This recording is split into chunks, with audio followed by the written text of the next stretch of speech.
नमस्कार दोस्तों। क्या आपने कभी एक भारी बैग पीठ पर लाद कर पहाड़ चढ़ने की कोशिश की है? शुरुआत में तो जोश होता है, लेकिन जैसे जैसे चढ़ाई बढ़ती है वो बैग कंधों को काटने लगता है। हर कदम एक सजा जैसा लगने लगता है, सांस फूलने लगती है और मन करता है कि बस अब और नहीं चला जाता। वहीं बैठकर रोने का मन करता है। दोस्तों, हम सब भी तो यही कर रहे हैं ना। सुबह उठने से लेकर रात को सोने तक हम सब एक अदृश्य बैग, एक ना दिखने वाला बोझ अपनी पीठ पर लादे हुए घूम रहे हैं। इस बैग में क्या है? इसमें हमारे बीते हुए कल के पछतावे हैं, आने वाले कल की चिंताएं हैं, दूसरों की उम्मीदें हैं और सबसे भारी पत्थर, लोग क्या कहेंगे का डर है। हम भाग रहे हैं, बस भाग रहे हैं। हमें लगता है कि अगर हम रुक गए तो पीछे रह जाएंगे, लेकिन दौड़ते दौड़ते हम ये भूल गए हैं कि हम दौड़ किस तरफ रहे हैं। आज मैं आपको जो कहानी सुनाने जा रहा हूं वो उस पिछली कहानी से थोड़ी अलग है। पिछली बार हमने एक असफल व्यक्ति की कहानी सुनी थी, लेकिन आज की कहानी एक ऐसे व्यक्ति की है जो दुनिया की नजरों में सफल था, मगर अंदर से बिल्कुल खोखला हो चुका था। ये कहानी है विक्रम की। विक्रम एक बड़े शहर का बड़ा नाम। 32 साल की उम्र में उसके पास वो सब कुछ था जिसके लिए लोग पूरी जिंदगी तरसते हैं। शानदार गाड़ी, आलीशान फ्लैट, लाखों की सैलरी और एक ऐसा पद जिसे पाने के लिए लोग कतार में खड़े रहते हैं।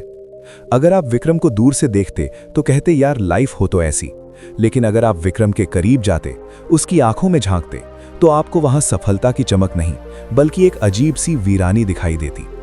विक्रम को एक अजीब बीमारी लग गई थी। अनिद्रा की बीमारी नहीं बल्कि असंतोष की बीमारी। उसे लगता था कि बस ये प्रमोशन मिल जाए तो शांति मिल जाएगी। प्रमोशन मिलता, 2 दिन खुशी रहती और तीसरे दिन फिर वही खालीपन। बस ये नई गाड़ी आ जाए तो मजा आ जाएगा। गाड़ी आती, हफ्ता भर शौक पूरा होता और फिर वही बेचैनी। वो खुशियों को भविष्य में टाल रहा था।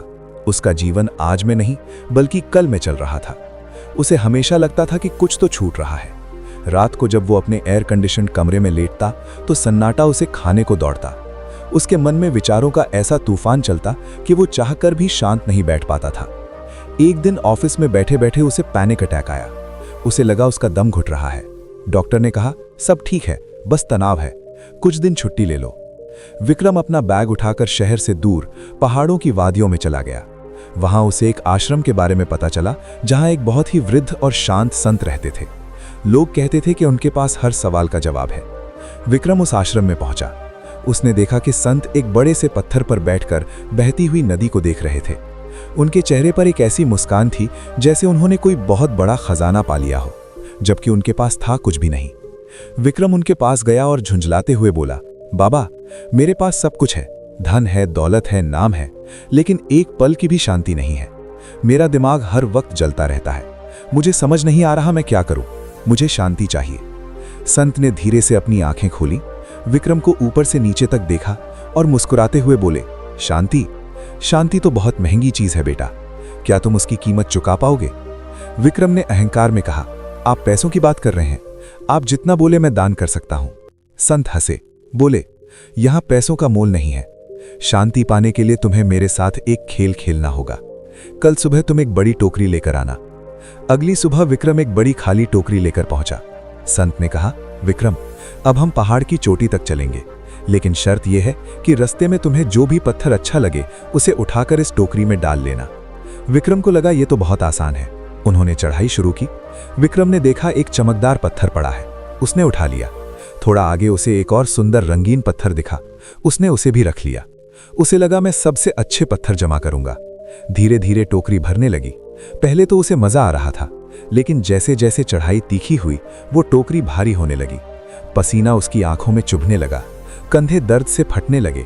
पैरों ने जवाब दे दिया। आधा रास्ता पार करते करते विक्रम की हालत खराब हो गई। वो हांफते हुए बोला, बाबा, अब और नहीं चला जाता। ये टोकरी बहुत भारी है, क्या मैं इसे फेंक दूं? संत रुके। उन्होंने विक्रम की आंखों में देखा और गंभीरता से बोले, विक्रम, यही तो तुम्हारा जीवन है। ये टोकरी तुम्हारा मन है और ये पत्थर तुम्हारी वे इच्छाएं, वे चिंताएं, वे शिकायतें और वे अहंकार हैं जिन्हें तुम रास्तों से बटोरते चलते हो। तुमने ही इन पत्थरों को उठाया है, किसी ने तुम्हें मजबूर नहीं किया। तुम्हें लगा ये पत्थर तुम्हें खुशी देंगे, सुंदर लगेंगे, लेकिन अब यही पत्थर तुम्हारा बोझ बन गए हैं। तुम ऊपर चढ़ना चाहते हो, जीवन में ऊंचा उठना चाहते हो, लेकिन इस बोझ के साथ तुम कभी शिखर तक नहीं पहुंच पाओगे। विक्रम को झटका लगा। उसे बात समझ आ रही थी।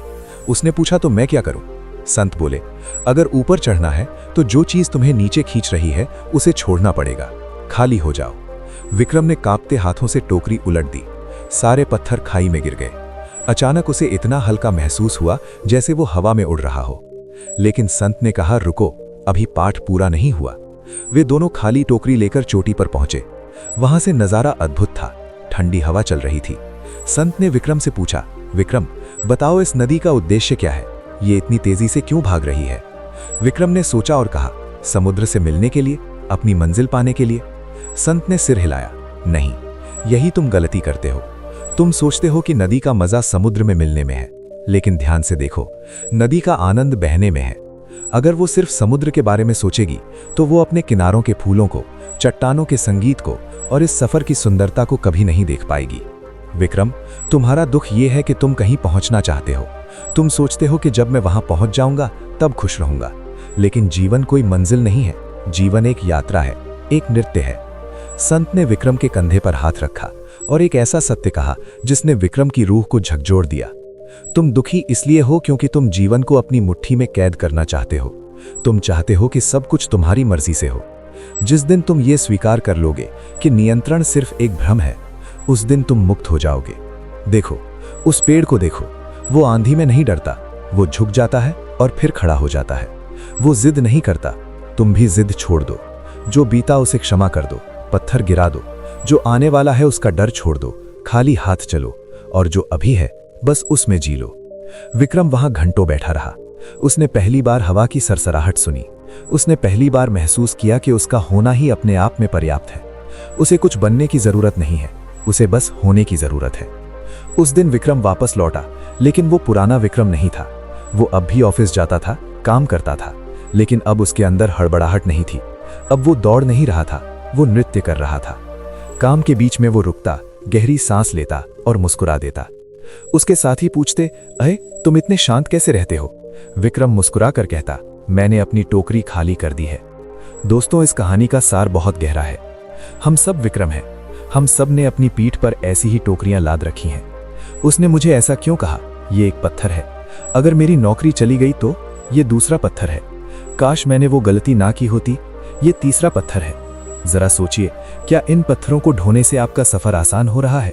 नहीं, ये आपको थका रहे हैं। ये आपकी जवानी, आपकी मुस्कान और आपके आज को खा रहे हैं। एक गहरी सांस लीजिए अभी, इसी वक्त, और अपने मन से कहिए, मैं इसे छोड़ता हूं।